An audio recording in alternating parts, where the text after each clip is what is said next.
All right, YouTube, do an oil change on my 2004 S80 Volvo, inline 6 front wheel drive. I've got most of the, the work done. I got the skid plate off, that's that right there. That's under the car. It actually needs a new one. There's a big chunk busted out of this right here. Right there. Gonna bump the curb, hit something in the road, flipped it up.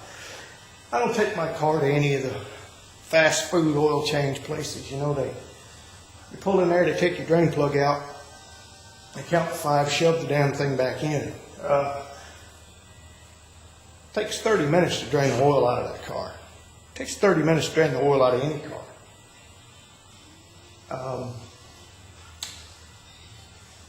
That pan's been under there now for, probably at least 15 minutes, and it's still dripping.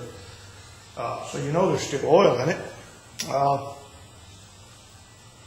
They jam the oil plug back in, half the time they strip it. Put an oil pan on this car, probably $1,200. They did my mother-in-law's. I changed the oil 2 months prior, put the oil plug back in, everything was fine. She takes it in, brings it back, and all of a sudden it's stripped. And they blamed it on the guy that did it before, which was me. So I end up, have to go get a tap it the next size bigger, put a different drain plug in the oil pan rather than change the whole pan. You just hear the stories, oil filters falling off, they don't get the right oil filter, they forget the gasket. I'm not risking my car for any of that, and then all they want to sell you is a new cabin air filter, new air filter under the hood. They want to fill your washer solvent, and they get pissed when you go in there and tell them, I want the oil drained, I want a new oil filter, and that is it. Don't touch nothing else. They don't like that because they don't make as much money. They want to sell you all the gimmicks. Here's the oil filter housing there. It's made out of some sort of hard resin fiberglass. There's the oil filter. I've done cleaned this up. Cleaned it up. Put a new O-ring on it. I've oiled the O-ring. There's the new oil filter. Goes in right like that. I try and buy the best oil filter, like a Fram.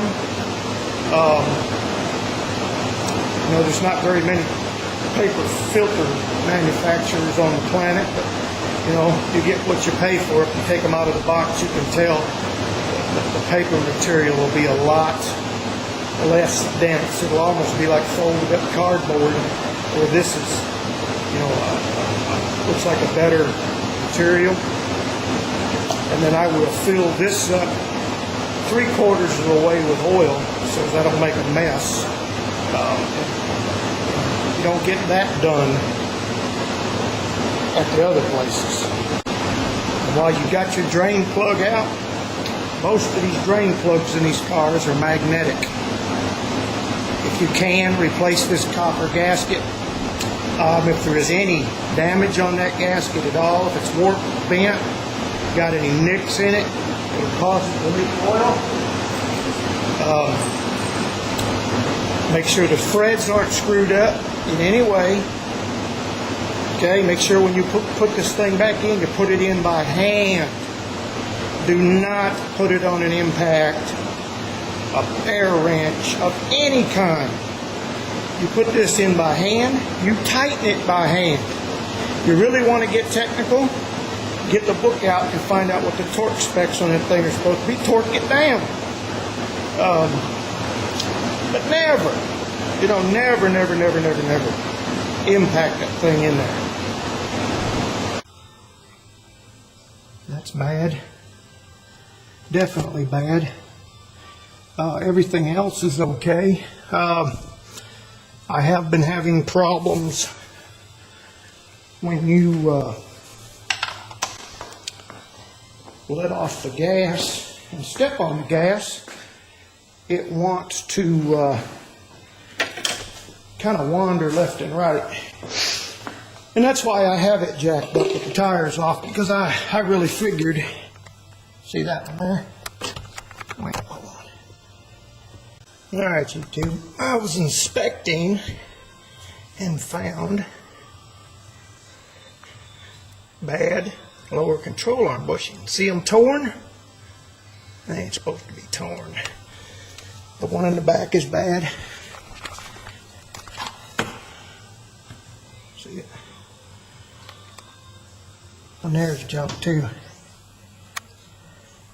The whole inside of it's ripped out. It's not supposed to be like that. And that is really bad.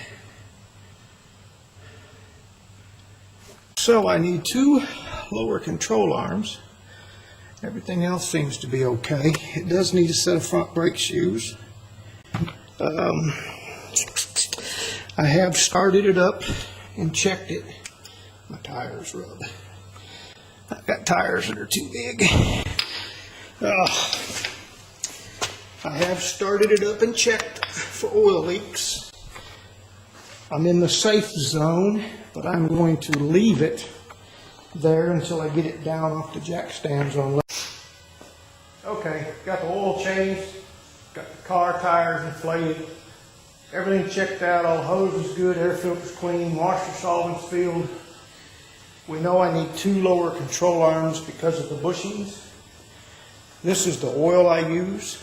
I have worked in a few dealerships as a service technician.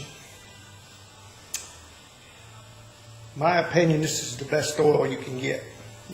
Everybody's going to have their opinion. It meets all of the API standards. I run a 1040 because it's always cool and warm here, you know, it's up and down.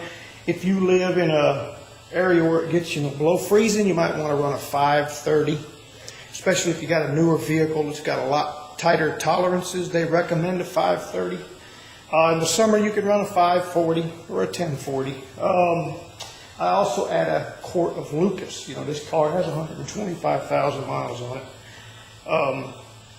Later, I'm going to do a video on what these oils do under heat. And I will show you, somebody done a video where they like using this off-brand oil. No name, what you call it.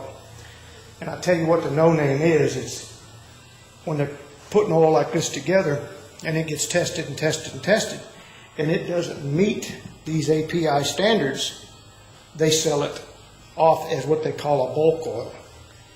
And it gets bottled. And, you know, hey, if you want to use that stuff in your lawnmower, you want to stick that in your car, that's fine.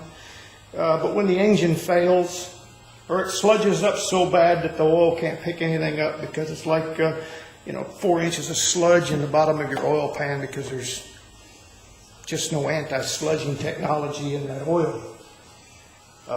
You ever notice motorcycle oil never sludges? Do you know why? There's no ash in it. The ash is what sludges.